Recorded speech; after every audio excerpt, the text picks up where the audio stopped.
everyone. Welcome to today's talk on eucalyptus essential oil as we address some of the concerns and misconceptions about utilizing the essential oil with children and adolescents. I am joined today with Stephanie Webb, who is a certified clinical aromatherapist and herbalist who specializes in utilizing natural remedies with children and in families. So Stephanie, welcome. Thank you. Thanks for having me. Yeah. Would you want to share any Yeah, insight into your work with yeah. family Abs- healthcare? yes, I definitely, it's one of my greatest joys is to be able to treat my family at home with aromatherapy and herbs and, natural remedies. It's definitely one of the things, it's how I live, and I have for since my kids were babies until now. I've got an 18-year-old. So it's been in my life for a long time, and I'm just so thankful to have the knowledge. And most of that knowledge came from you. So I appreciate, this connection to bring it back around full circle with you. Thank you. Thank you. Yeah. Yes, Stephanie is a graduate of the School for Aromatic Studies. Yeah. And she also studied with us for our French aromatherapy course. So yeah, thank you. Yeah. So today we're going to just be in conversation.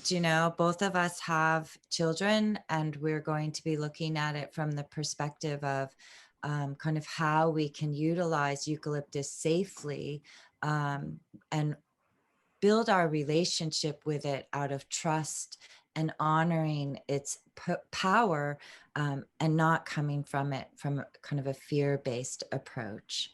Exactly. So Exactly. Stephanie's going to kind of guide us through some topics we have to cover with you. Yeah. So what are the concerns that we see on social media and online? I know I've seen a few, I think spurring from some things in Tisserand's book, but what have you, what is your take on it? Yeah, I think the biggest or what I'm seeing as misconceptions are a lot of different age categories. Like, don't use eucalyptus under 12, don't use eucalyptus under 3, don't use eucalyptus under, so I think there's a lot of misunderstanding of it. Can we use it with someone under 12? And I know even myself, I've struggled with, securing like what I really think about what age eucalyptus can begin to be used with a child. And I think that the biggest concern I see is this, what we call laryng. Let me make sure I pronounce it correctly. Laryngospasm, which is the spasming. It's a transient and reversible spasm of the vocal cords, but it can make speaking and breathing difficult. So of course, with an infant, that could be really problematic, right? Yeah. Yeah. So those are the ones Absolutely. I see. How about you? Yeah, and that's basically what I've seen as well. I think I read that it can cause apnea in children as well, which is similar. And so, I feel like though that would be in certain circumstances, for infants. It's not necessarily for, older kids, in my opinion. But Right. you know, how would you? How would that then be translated correctly? I'm going to say, how do you feel like in that Tisserand book, um, you know, that was the concern, was this, um, spasm in the throat. But it seems like across the board, whether it's the World Health Organization, they have a monograph on eucalyptus oil, and then also the European Medicines Agency has a monograph on eucalyptus. And it seems that the most common contraindication is really about utilizing eucalyptus essential oil for infants, under the age of 30 months. yeah, exactly. No, That which sounds makes, appropriate. yeah, right. So 30 months is 2.5 years. Yeah, yeah, Yeah, two and a yeah. half years. hmm Yeah, that seems appropriate in my opinion. Yeah. Yeah. So would you still, do you feel like it would be possible to still use eucalyptus diluted on an infant? Would you do that? Yeah. Do you know, that's a really good question. I think an important aspect of would we apply it to an infant is our kind of relationship to that infant, as well as Exactly. how we perceive its constitution. There Right. are other oils we could use that would be much, safer at that age. Yeah. So Yeah. some of those essential oils, for me, I think I did when Soren, my son, was a baby, had a little bit of congestion. I did a shower steam with rosemary, which does have Mhm. eucalyptol in it. Yeah. So when I say a shower steam, I ran the shower really hot and it steamed up the bathroom. And there was air coming in because it's like a cool air coming in from the bottom of the door, even though it was Right. closed. Yeah. And I just sat with him on the toilet as the room filled with steam, and just allowed him to gently breathe in Hmm. the steam and a little bit of the essential oil, which was obviously volatilizing into the air. Yeah. So I felt comfortable with that. Absolutely. Absolutely. And I Yeah. know that I've used, when when my kids were babies, I used lemon and chamomile and some of those to help relieve congestion. So, there's definitely some alternatives that can be used. And I think it does, circle back to knowing that baby and knowing the child, the toddler or kid, Yeah. what are their, are they sensitive, or do they have a history of seizures? That's something that would be concerning. Or are they asthmatic?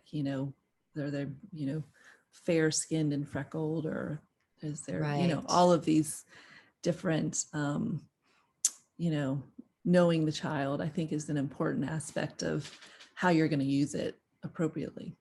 Absolutely. And that's relevant, so if we kind of stuck with the 30 months and under, let's, kind Hmm. of, there's other essential oils we could use, but Hmm. from 2.5 and above, again, maybe not applying it, when they talk about instilling it into the nose, there are over-the-counter remedies available here in the United States, not with essential oils, but certainly in France. I purchased one of these like things you put in your nose and you shoot it up into your Yes. nose.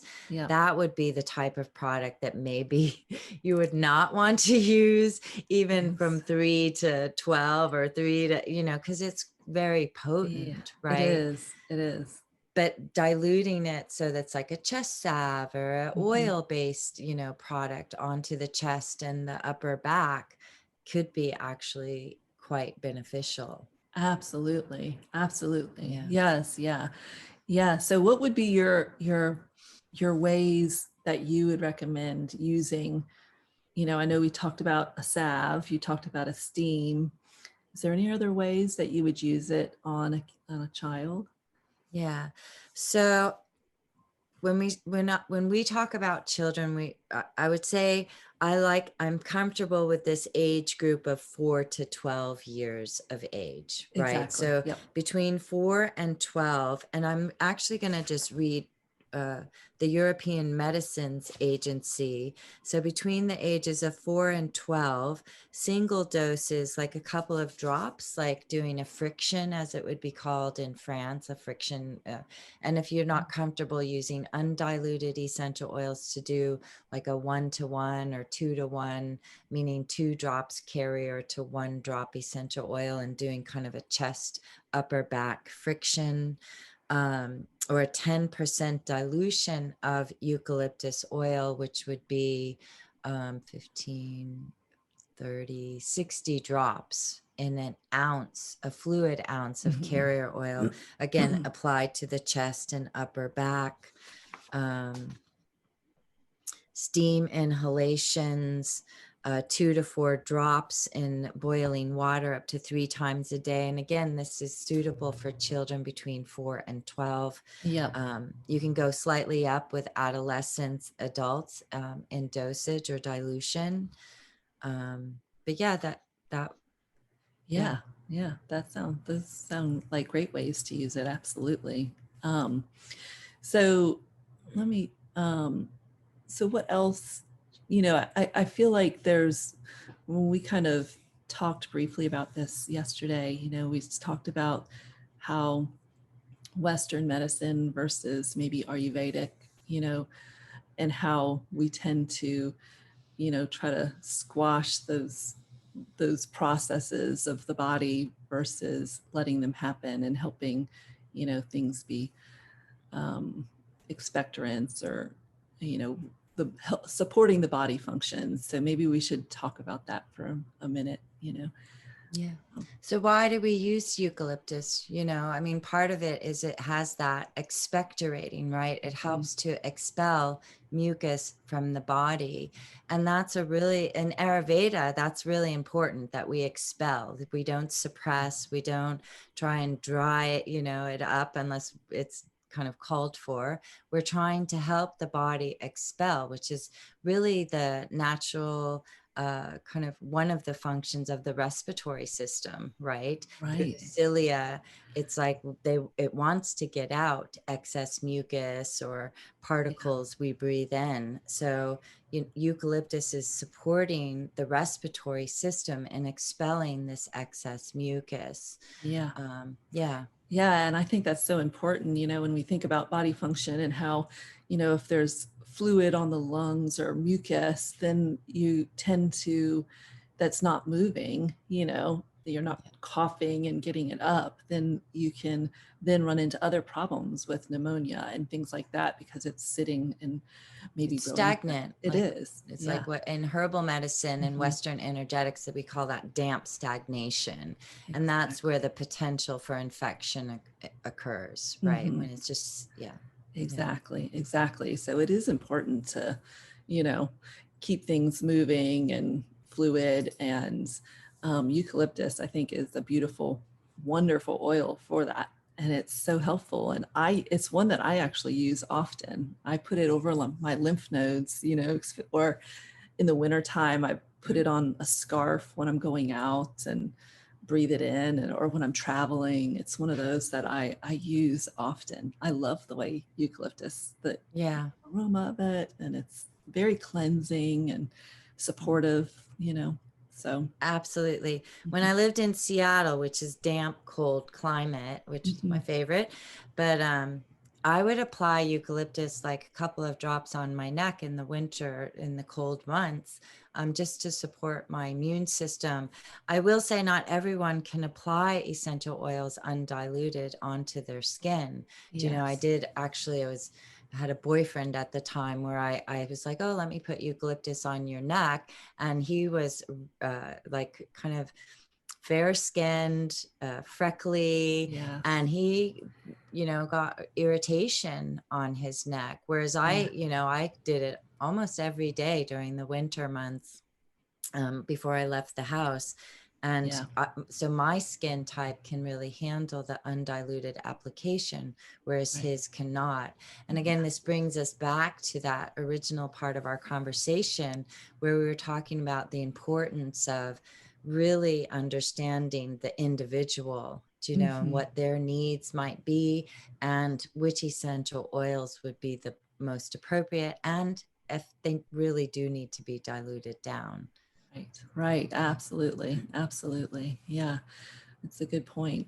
And you know, um, I the other thing too is we see eucalyptus in a lot of cough drops and like that olibos and some of these other things that are internally consumed.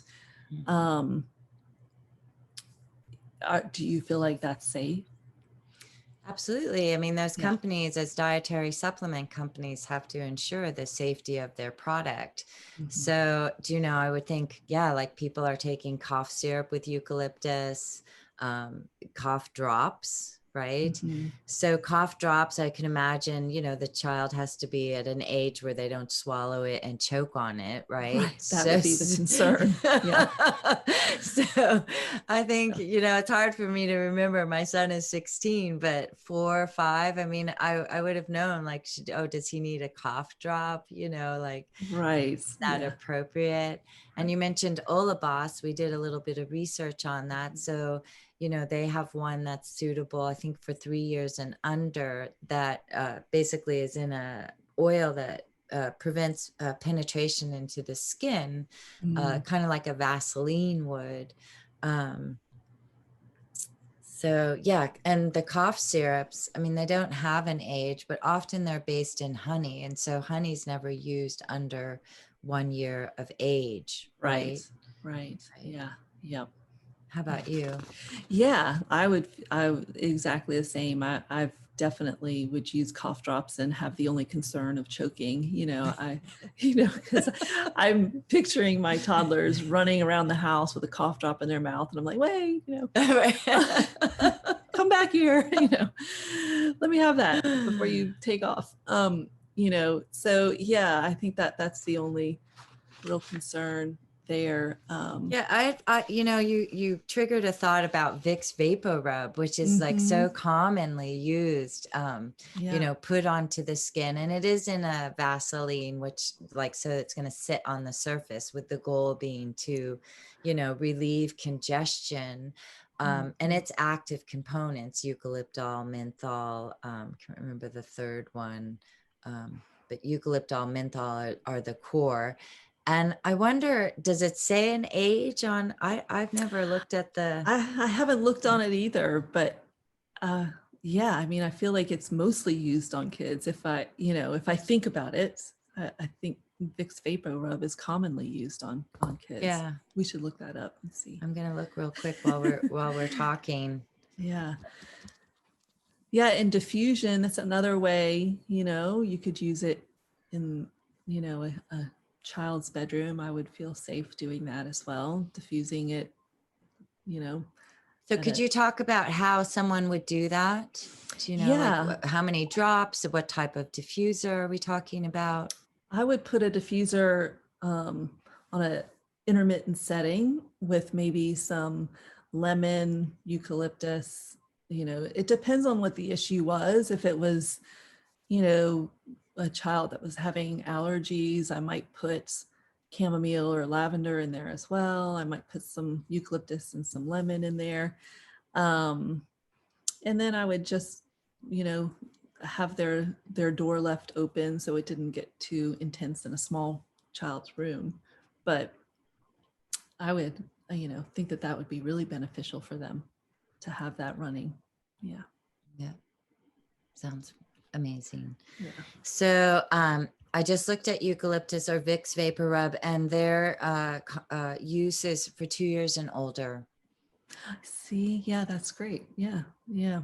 Yeah. Because that's about that 30-month. Yeah. Yeah. Mm-hmm. They're just a little bit short of the 30 months, but yeah. Mm-hmm. Yeah. Basically the same recommendation. So, yeah, I feel like that's in general, if we're, kind of going to wrap this up, if you, I feel like it's extremely safe to use in kids over the age of 30 months. And the Yeah. different ways of using it, we talked about that. And, um, knowing the child is an important, aspect, and knowing what their skin is like and their, health concerns are and all of those things. But I think it's Absolutely. Absolutely. So again, just to wrap up, as we come to this conclusion, so the main concern with using eucalyptus with those under the age of 30 months is this spasming of the vocal cords, which right. can lead or make it difficult to breathe, which Mhm. obviously is problematic when we're working with infants. Right. So above 30 months and older, we don't have that same concern. And the Mhm. different ways we can apply it include the chest rub, diffusing it into the bedroom or into, you know, a living room or shared space. Um, Steam inhalation, you know, putting 1 to 2 Yes. drops in hot water and doing steam inhalations, Mhm, particularly for upper respiratory congestion. mhm. And then, you know, we've talked a lot about topical applications. Eucalyptus is used internally, and it's seen as, of course, as we've mentioned, in cough drops, cough syrup, and different dietary supplements. And Right, typically, those internal preparations are recommended for children above the age of 4. right, And when that's not recommended in different monographs, be it the World Health Organization, it's mostly because the safety is not well established rather than that it's considered toxic. right, right. Yeah. But I would like to make comment that with oral use, I mean, it's important with children just to keep essential oils out of their reach, because it can be dangerous drinking, you know, a mil or 2 mil of eucalyptus essential oil has been shown to trigger seizures, you know, very rarely, but possible death, and just not good situations. So we don't want to be drinking the essential oil. No. And kids can be clever. I mean, I know Soren could open more child-proof things than I Right. could, do you know? Yeah. Or I remember when Soren was quite, I think maybe he was walking around, so maybe 3 or 4. I was bottling a clove by some chance. I was just bottling some clove oil, and kind of like got, you know, I was like, where is Soren? So I walked around. I was like, Soren. But Soren had been in another room and had gone into my office. And as I was walking into my office, he was literally about to drink the clove oil. I was like, no, you know, so kids don't know. So that would be like just something to be aware of as Yeah. parents, that we don't want to leave unopened bottles or opened Exactly. bottles with Exactly. young children. Absolutely. I think the only benefit, knowing kids is once that hits their lips, it would taste pretty awful, and they would It's most true. likely Be like, not want to guzzle no. it, because It's it would not be a tasty thing. And then getting the little orifice off the bottle. I mean, there are already things in place that, help to minimize, prevent. yes, that from Absolutely. happening, but it is always a possibility. Yeah. So, Yeah. So any other insights you would share as a mom, or any, you know, an experience you would share about using eucalyptus? not that I can think of. It is one that we use often in our house, and we do enjoy it. I do diffuse it a lot, because I feel like it's refreshing and cleansing, and I like it with the citrus oils. I like to mix those two a lot. Um, Yeah. so, it's one that we use, in the wintertime. I'm sure, as you do too, you've got a great recipe for a The respiratory chest salve. salve. Yep, the Yep. chest salve. And Yep. I know last year when my kids had a respiratory virus, we did use a steam pot with eucalyptus and thyme and Yeah. lemon. I think I did those three. Beautiful. And I think we did it 2 or 3 times a day, and everything was resolved real quickly. So it's one that we use often Yeah. Me with too. teenagers or adults, and it's a great oil to use and not be afraid of. So I enjoy having this conversation so that people know that it is a safe oil, and it's a wonderful oil, Yeah. and you should have it in you know your kit at home so that you have it when you need it. Absolutely. Mhm. And, you know, I often reflect on a comment Kurt Snaubelt makes in one of his books that, you know, if you're brand new to essential oils, you know, proceed slowly, because a Mhm. lot of um, kind of an important part of utilizing essential oils is building that relationship, right? With each of the essential oils you're going to be using. And Exactly. within that relationship, you become more and more confident and empowered in using them, Mhm. in an effective way for your children or for yourself or for your clients. So that I Exactly. find, even us as a school, we emphasize this relationship building, get to know that oil. Yeah. Exactly, exactly. And So, get to know the oil and know the the person you're helping, knowing all of those things, because it is not a, you know, like you've said, broad paintbrush. You've got to know the oil, the plant, the person, all of those aspects. yeah, I Yeah. agree. All right.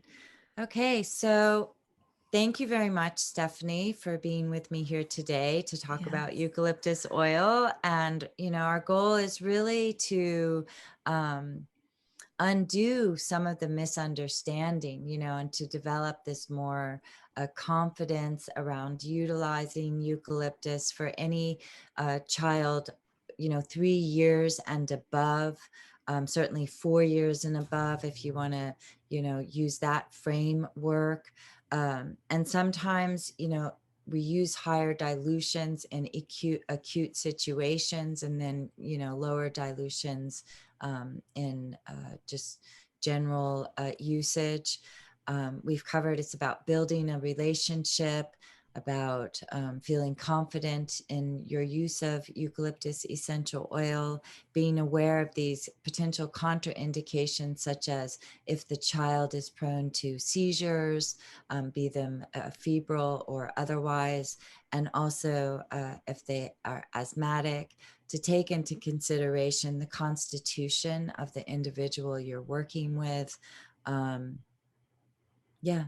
Yeah, that's So, everything. That's great. Yeah, I feel like we really did cover it all. And hopefully the goal is to empower people to be able to use something that's effective and safe, and have, absolutely. parents know what is appropriate on their use on their child. Yeah, absolutely. Yeah.